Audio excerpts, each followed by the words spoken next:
The 11 head coaches here at the University of North Georgia are part of an elite level group, and in the past few years they brought unprecedented success here to Dahlonega. Those 11 head coaches are the gateway into each of their team's locker room, their players, and their teams as a whole. Them being that gateway is the inspiration for our newest show here at the Nighthawk Sports Network, The Hawk's Nest. And on this show, we'll sit down with all 11 head coaches here at UNG to discuss last season, the upcoming season, and everything in between, from who they are as people to who their players are as student athletes as well. The first guest we have on the Hawk's Nest is someone who made history last season with the North Georgia women's soccer team. Kayley Ralton last year won the Peach Belt regular season and is the first female coach in the league's history to do that.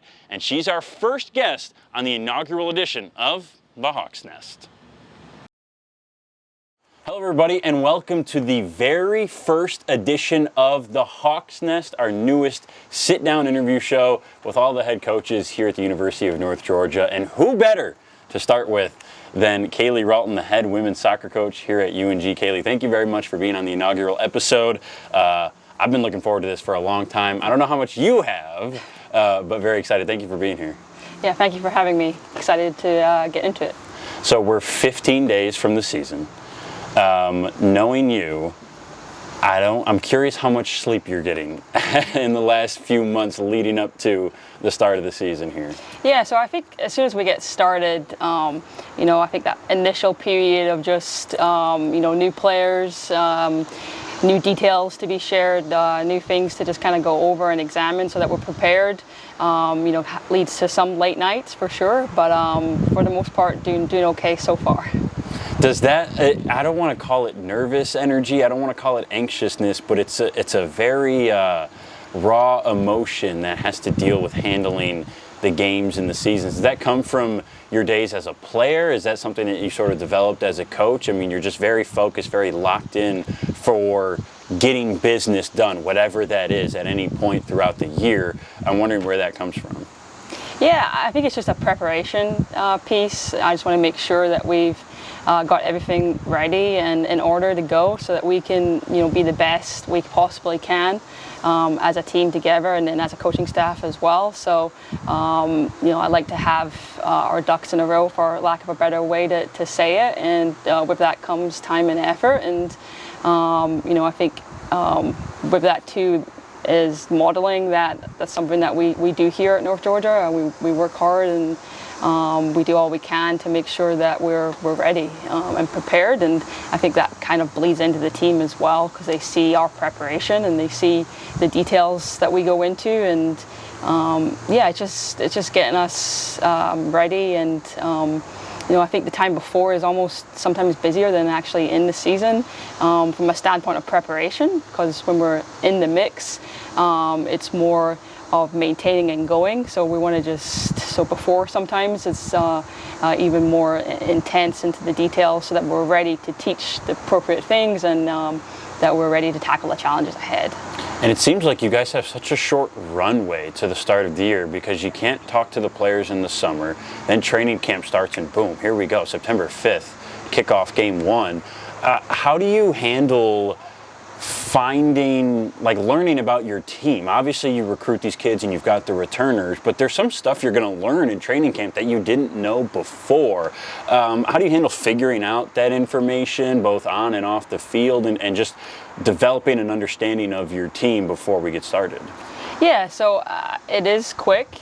I do think there's obviously relationships that are established prior to them even getting on campus, which are super, super important. We do a lot of homework in our recruitment process to recruit specific people that we think are going to fit our model and also our culture and so forth. So a lot of that stuff is done prior. But then as soon as they get here, it is a quick transition. But I think just being intentional with it, we don't just spend all of the time on the soccer field. We spend a lot of time off the field fostering those relationships and then also getting to know them as people. And every year is different. So what might have worked the year before might not be the way that we go this year and so forth. So I think you just take that time right off the get-go to really learn more about them individually, and then I think you can come together as a team and kind of determine what works best from that. You talked about spending not the whole time on the field, fostering those relationships away from it.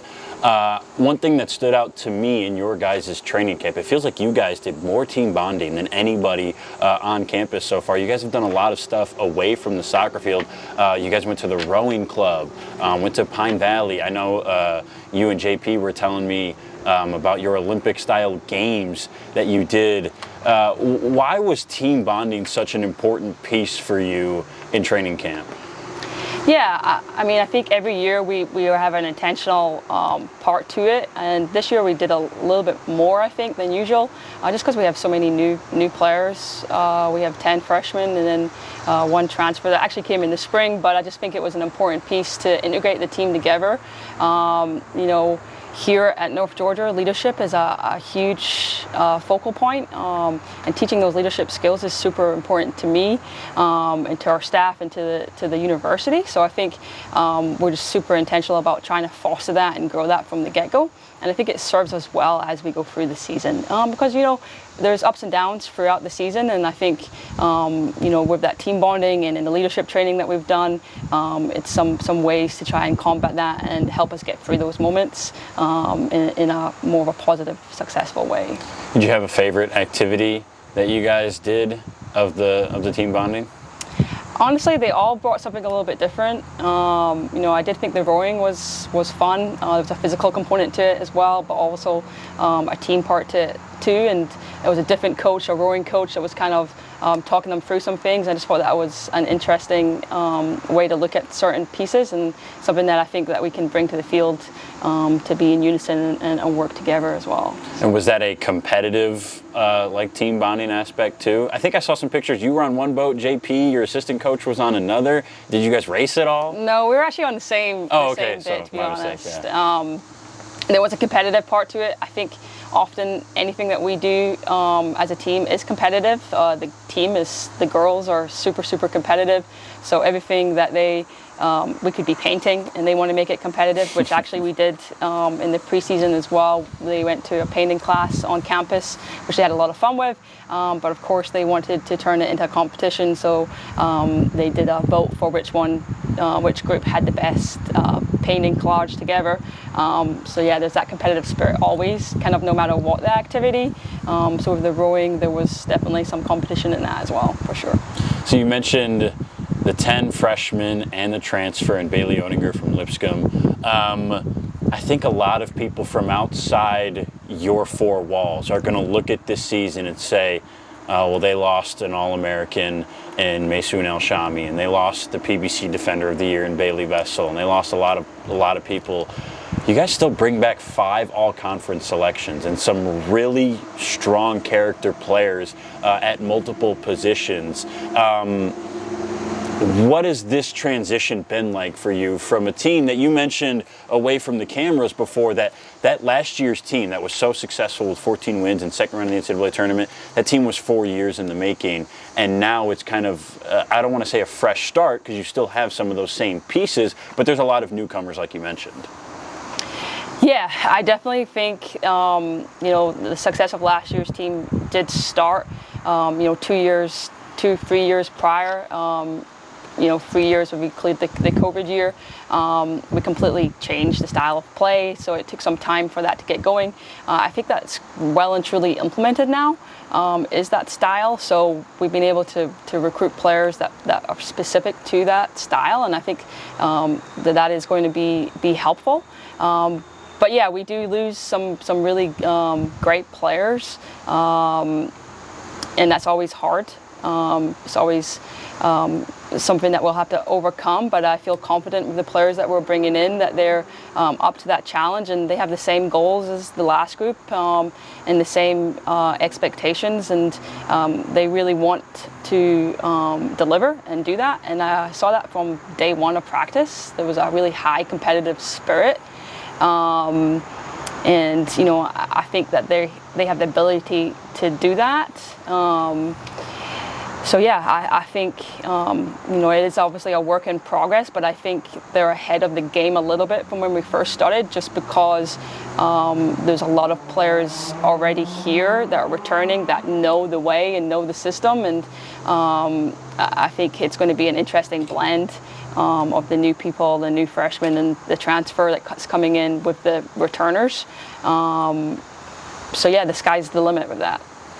So I was lucky enough to be here on that first day of practice and to witness what you're talking about, that competitive spirit. Seemed like it was largely led by the newcomers too, and I know you've mentioned that some of those 10 freshmen are gonna have to play at key points this year, but the leaders are the returners on your team. I'm wondering what your takeaways were from their attitude and their behavior on that first day to kind of set the tone. Yeah, I think that I think like the previous year with the returners, they got that little taste of success, and I think with that naturally comes that want to continue success, and for lack of a better way to say it, they're hungry for it, right? So I think with their preparations, they have just been showing the way, and the freshmen as well, and the transfer that's been here all spring. It's not just when they get here, the preparation before, our conversations with them, they know the history, they've been seeing how successful we were last year, and they just have that desire and want to continue that as well. But as far as our returners setting the tone, I think from the get-go, from day one, it was just that expectation of, if we're going to achieve what we did last year, which is incredibly difficult, then it has to be right here from the get-go, and it just kind of seeped in and spread. It's contagious for sure. And it spreads to those players that you've brought in, and I want to go back to something you said where you recruit a certain type of player. I have an idea from my knowledge of the girls what that is and what type of player that is, but I'm curious for you, and I asked Anel the same thing. In a sport of soccer where pretty much the stat sheet is only full of goals, assists, shots, and saves, there's not as high of a focus on some of the other numbers in a sport, say like basketball or baseball or football. So how do you go about finding that type of player that fits the culture and the style that you want, and digging beyond just the numbers that they have? Yeah, so again, there's a lot of preparation in the recruitment process. It's not just going and watching a game. It is the communication that you have with that player. It's also the communication that you have with people that are in their life, their other coaches, their parents, their family, all of these kind of things. And we're gathering all of this information and, seeing if that's something that will fit our team. And one of the big things for us is leadership, and I've referred to it a lot already, but I'm going to go right back to it. A lot of these freshmen, when we go watch them play, something that was really high on my list is that leadership piece, and often they're coaching within the game themselves, and that's something that we value highly, and I think we've got a lot of people in this class that are able to do that and are going to be fantastic, strong, brave young women and leaders on our team right from the get-go, to be honest. So in getting ready for this season, I've had the opportunity to look into some of your players, specifically the newcomers, and there's one that stands out, and I don't know that I'll ever forget this, but as soon as I saw this, I just immediately thought of you and your roots. Campbell Young is a new freshman for you guys this year, and she's got a pretty amazing story herself, played a bajillion sports in high school and whatnot, but they fill out a form that gets back to us, and there's a number of questions on there, and one question that says, what is your biggest sports thrill? And she answered, slide tackling. I can't help but imagine that makes you very proud to hear, and just being a defender yourself, that's the type of player that you've got now in your program. Yeah, so I think with Campbell, she's an incredible, what's the best way for me to put this? She's an incredible fighter on the field. She doesn't stop.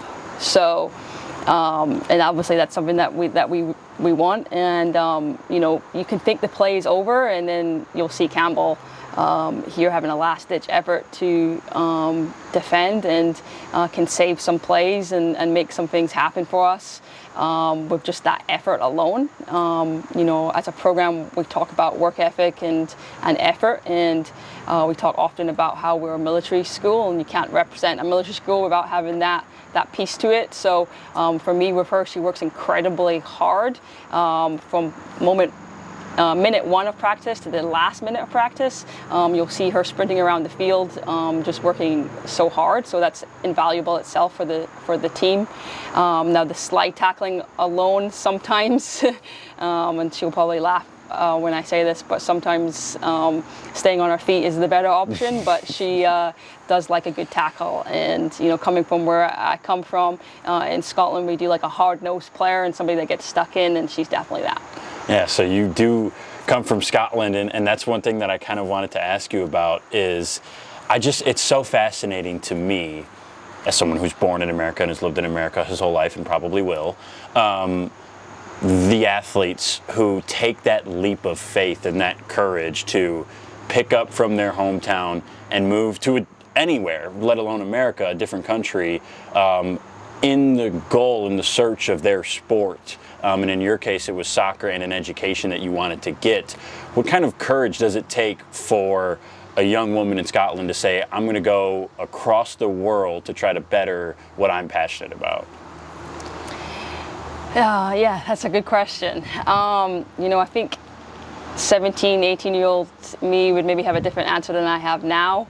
But yeah, I definitely think it's a courageous thing. And it had its challenges, but I wouldn't change it. I think it set me up for who I am now and today, and just kind of getting to experience different cultures and soccer in different parts of the world. I think it's only been beneficial for me because the game here is significantly different than it is there too. The trends are different, all those kind of things. So it's been exciting and good for me to be able to see different perspectives and ways of playing the game.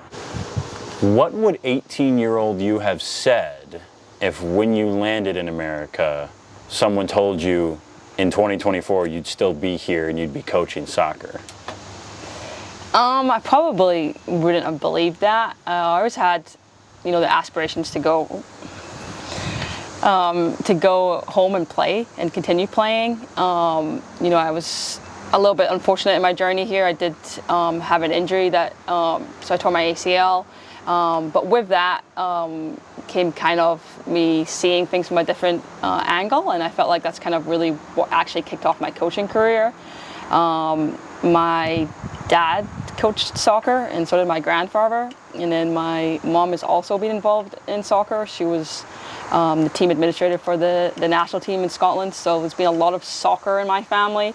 So it was something at the time that I didn't really think I was going to go into that path, just how it is. You don't want to necessarily follow the path of your parents at that time. I really wanted to be a teacher, so at least wanted to do something that was quite parallel and quite similar, and in helping young people.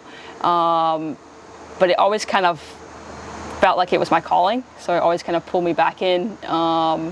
After college, and I just kind of feel like it was meant to be that I was meant to be a coach, and now I see it from the perspective that having such an involved family in soccer is something that set me up for some great mentorship, and then also for some success here as well. I think one thing that went underrated, in particular for the success last year, winning the PBC outright for the first time in program history, you go to the conference championship, second round of the NCAA tournament, all that stuff. One thing that I think went underrated, and I'm sure it went underrated with you knowing how humble you are, you're the first woman head coach in history to win the Peach Belt Conference in the regular season. You're the second to win the Coach of the Year award as well. You did both of those last year. I'm wondering what your reaction is or your thoughts on not only are you making that history as a female coach in this league, but you're doing it coaching females and being a role model and someone that the women on your team can look up to and aspire to? Yeah, I think it's something that is an accolade that I'm proud of. I do think it's a team accolade. Obviously, you wouldn't win it if your team hasn't had so much success. So it's definitely a team accolade. With the Coach of the Year award, I think it's the staff and the team.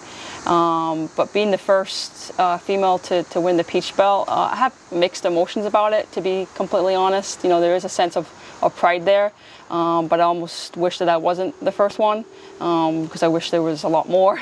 But I'm just hopeful that it'll set the way for more to come, and more to follow in that path. So.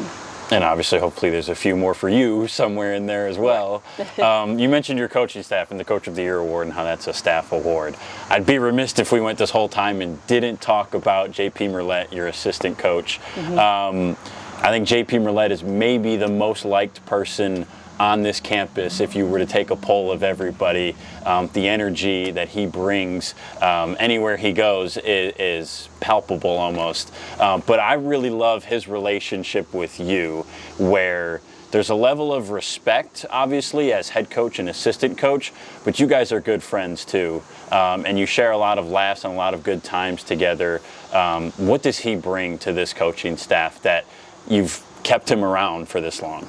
Yeah, so he brings a lot, probably more than I can sit here and say, but JP's been with me pretty much the whole time that I've been a head coach, to be honest. So we've kind of been on this journey together. So that in itself, I think, is a really neat piece. But it's really important to me to foster not only the team, but also the staff as well. So, it's important for him to grow as a coach as well. And I think we've created an environment here where he's able to do that, and he's able to be his authentic self. And that's exactly what I want, okay? So I think we just work really well together, but we also have that trust as well. So, JP and we have many debates on things, which is actually a really great thing. I would want somebody who is going to challenge me, so that we can be, thoughtful and thought through the process together. I don't want somebody just to say yes to me all the time. So it's a really great thing that we have that. But then on the flip side of it, we have a fun side as well. And I think if you walk past our office, you'll either hear us laughing and giggling about something, or you'll hear us brainstorming and getting into all different degrees and avenues on how we might proceed with things. And I think ultimately our coaches' connection has a really great effect on the team, and then just the department and the school as well. So we laugh because I say this quite a bit, but out of anybody in the world, I spend the most time with him, and he spends the most time with me. So it is a nice thing to know that we can have a little fun along the way, and also mutually respect and get along. But the other thing with JP, I think, for both of us, is we just generally want the best for each other. So we're here to help each other in every way that we can. JP and I had a conversation a couple months ago about finding your team's identity, and when that happens over the course of a season, and learning it and leaning into it and all that stuff. And the thing that I have noticed since he and I had that conversation is that, from my perspective, a third party outside of your locker room, your team's identity shares a lot of similarities to your coaching staff's identity. And I think you guys get along very well with the players, and almost to the level of being friends, but there is much, much, much respect from the players that suit up in your jerseys for you and for JP and for the rest of the coaching staff. And it seems like so far that has related to a lot of success on the field. I'm wondering your thoughts on your team's identity here entering year 5 with you as the head coach. Yeah, so to just kind of rewind a little bit to touch on that piece, we I think we just have really good balance here. And it's not always perfect. And I think that's another part of it that we talk about. We talk about how we're not always going to be perfect. We take ownership of that as a staff and as a team, which creates that kind of mutual respect. But it's just a really good balance of, we're going to be competitive and serious in the right moments, but we're also going to have some fun as well, again, in the right moments. And I think that balance is something that we've been able to do really well here, and it's just benefited us down the line. And hopefully that'll continue this year. So our identity, I think, ever since I became the head coach, there's 3 parts to it. And I think it's something that is continually a work in progress. We have our core values, and growth is one of our top ones, so we talk about growing constantly. But our identity, I think it comes with work ethic. Okay, so we believe that we want to outwork any team that we play. Okay, and then it becomes from belief, which is that we'll play anybody in the country and believe that we can win. And we do that with a hard schedule every single year to instill that belief. And there's obviously other things that we do to instill that as well. And then it comes with intensity. So everything that we do in the field is with high intensity, from an attacking standpoint and a defensive standpoint. So those are the 3 things that I think are things that have gone through. Now every year is a little bit different, so there will be some little twists in there with different pieces, but for the most part that identity is something that we're proud of, and with returners and everything, it gets passed down, and those are kind of the roots of how we want to be here. Maybe your identity this year is just a little bit more slide tackling in that back line. Outside the box, yeah, hopefully. Right. How excited are you for September 5th? Yeah, I'm super excited to get going. It is a new group, and I think there's a lot of new faces, so it's going to be really good to see how that transpires on a real game day. Pembroke are a difficult opponent, and they're coming here, so it'll be nice to kick off season on our own field. So yeah, I'm super excited to get going. I know a lot of people around the program are excited as well. High aspirations after last season. Kayley, thank you so much for doing this. We really appreciate it. Yeah, of course, anytime.